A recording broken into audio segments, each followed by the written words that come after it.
चलिए राजधानी भोपाल का रुख कर लेते हैं, जहां बीजेपी दफ्तर को अब एक नया रूप दिया जाएगा। करोड़ों की लागत से एक बार फिर दफ्तर को बनाया जाएगा।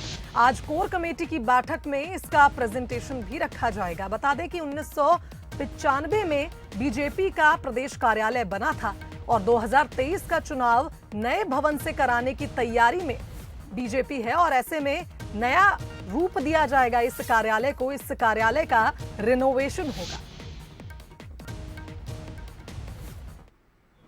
भारतीय जनता पार्टी का जब गठन हुआ उसके बाद बीजेपी के कुशाभाऊ ठाकरे ये कहते थे संगठन बढ़े चलो, संगठन गढ़े चलो। लेकिन भारतीय जनता पार्टी का संगठन बढ़ने के साथ गढ़ते हुए नजर आ रहा है। बात पड़ी यह है कि आप याद कीजिएगा 92 जब इस भारतीय जनता पार्टी के दफ्तर का शुभारंभ हुआ था और ऐसा कहा जाता है कि मध्य प्रदेश का बल्कि देश का सबसे अच्छा भारतीय जनता पार्टी के दफ्तर था उस दौर में।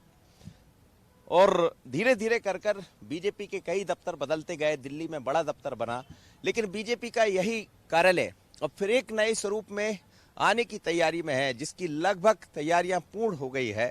और हो सकता है आप देखिए किस तरह से इसको तैयार किया गया था, जिसमें जो पदाधिकारी उनके रहने के लिए स्थान बनाए गए थे, बैठक के लिए अलग से तैयारियां की गई थी जहां जहां बैठक होना है।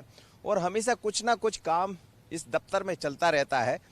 पर अब तैयारी दूसरी है। अब तैयारी है आधुनिकता में परिवर्तित होने की, यानी कैसे डिजिटल किया जाए इसको, डिजिटल के साथ साथ कैसी बैठक हो। तैयारियां तो ये भी कही जा रही है कि करीब 100 करोड़ की लागत से बीजेपी का नया दफ्तर तैयार होने वाला है, जिसमें हेलीपैड तक बनने की तैयारी है, यानी सब कुछ बदल जाएगा।